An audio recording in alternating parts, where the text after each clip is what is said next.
All of this. Joining me now is the congressman from the greatest state, the great state of Wisconsin, Mike Gallagher. Mike, thanks for joining me. So I want to get your take on this. I'm concerned, and I know you are as well, because you're on the Armed Services Committee. You're a China hawk. What impact does this energy policy from the Biden administration have on our relationship with China?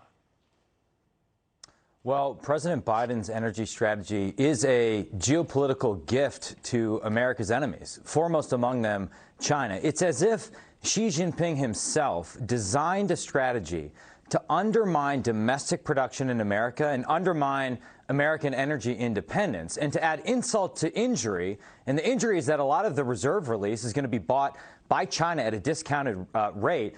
The very people that are constantly lecturing us about climate change, foremost among them John Kerry, are the same that are selling us out to China and in the process abetting genocide. Right now, John Kerry is lobbying against the Uyghur Forced Labor Prevention Act in the House because it would screw up solar panel production. This is crazy. It reveals the hypocrisy at the heart of their entire strategy. It reveals that the entire foundation that they're building the Church of Climate Change on is being built with slave labor in China. It is crazy, Sean. But isn't it also an issue, Mike, because we have a lot of energy in America, oil and gas.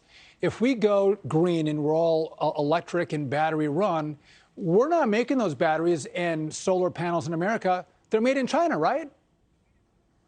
Yeah, we're going to be more dependent on China. Here's the thing. John Kerry and others in the Biden administration are laboring under the fantasy that somehow we can get a big climate change agreement with China and all sing kumbaya and sunshine and rainbows. Well, they went to Scotland and they signed an agreement that was so one-sided that the guy who chaired the whole conference started crying at the end because he realizes they capitulated to China. And oh, by the way, China made nebulous commitments to maybe at some point in the future reduce coal production. It's literally a waste of carbon to negotiate with these people.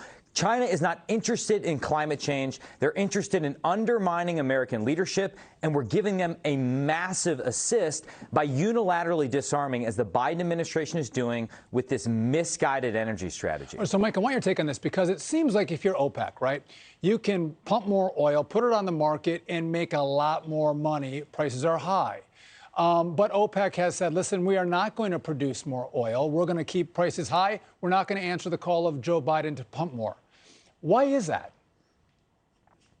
Well, if you pump more oil, if you're OPEC, prices go down. They'd rather sell 90 barrels at $90 as opposed to 100 at 50. And so in the past, when they decided to increase supply, it was as part of an effort to gain market share. Right now, they're not interested in doing that. And I do think it's also fair to say that the swing producers in OPEC, particularly Saudi Arabia, are very, very skeptical of the Biden administration's approach to the Middle East, because the Biden administration is intent on reviving the Iran deal, in the process rehabilitating Iran's role in the global energy market, allowing them to flood the market with crude. That would be bad for everybody. And so there's a lot of skepticism in terms of undermining a lot of the progress we've made in the last 4 years in the Middle East, that I think is part of the reason why a lot of the key states in OPEC are saying, well, I'm not interested in listening to the Biden administration. No, 100%. Mike Gallagher, thanks for joining me, and go Pack Go, okay?